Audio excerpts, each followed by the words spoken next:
кыйын суроо. Эң кыйын. Мен аны ушу силерге алдыңарга чыгып айткандан дагы тартынам, бирок айтыш керек болуп атат. Эмне үчүн бул айтылыш керек болуп атат? Диндин апалары тирүү. Жаштардыга кайрыламын.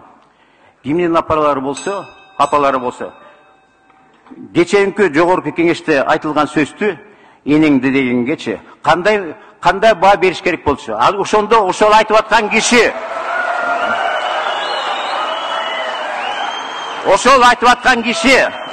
президент Садыр Жапаровду көзүнө илбей туруп, ошонун көзүнчө айтып иди.